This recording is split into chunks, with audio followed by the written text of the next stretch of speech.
So this week when this week started, I was just kind of relaxing, right, sitting back, chilling outside of the school, when a couple of guys who were up to no good, they started making trouble in my neighborhood.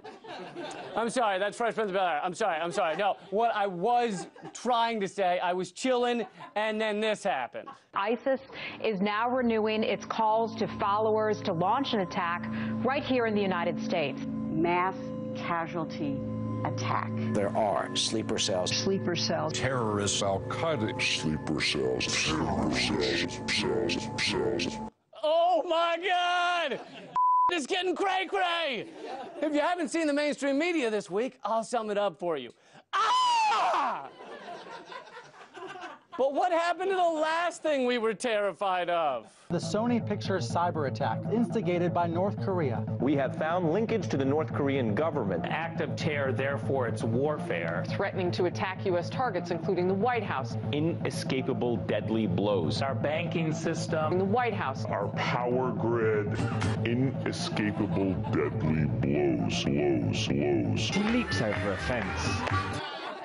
I had just finished getting ready for that threat. Great, just great. So now I got to get rid of my "Don't go see the interview or we all die" bumper stickers, my North Korea diarrhea T-shirt, which came in the combo pack with my "Stop Kim Jong-un" underwear.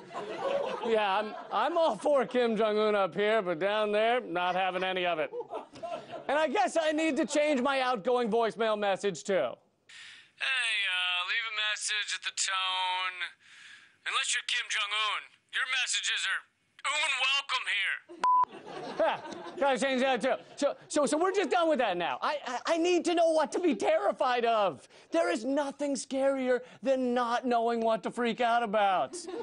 I mean, I don't care what it is. I just need someone to tell me. I'll go back to Ebola or swine flu. We could go retro like Mad Cow or postmodern like gluten. Or how about scary immigrants with their tasty tacos and respect for extended family? Huh? How about that? Or Russians. Russians are super terrifying. Luckily, I've never met one, but I'm sure they're out there somewhere. Probably hiding inside another Russian inside of another Russian. You know how they do. But no, the media tells us it's time to be scared of Muslims again, Islamic radicals, which sucks, because when the North Korea thing happened, I threw out my T-shirt that said, "I sis, you sis, ISIS can suck it." Where am I going to get another one of those? When I found out about Ebola, that it had killed 2 people in America last year, I stopped shaking hands completely and to protect myself, instead switched to this. Which, definitely made legal agreements awkward. Okay, I agree. You get custody. But it turns out Ebola doesn't matter. It only killed 2 Americans. ISIS killed like 3 Americans last year. But none of these things hold a candle to the 3,328 Americans who died in 2012 from texting while driving. But that is not important to talk about on the news, because what can you do, right? Those thousands of deaths cannot be stopped. People gonna Snapchat the pics, no matter how risky, right? And the #1 killer in the U.S. is heart disease. So why doesn't Homeland Security have a no-fries list, huh? Where's that? Actually care about something that is harming Americans? But no, we can only freak out about minor terrorist threats in countries 99.9% of Americans will never visit and 90% can't find on a map.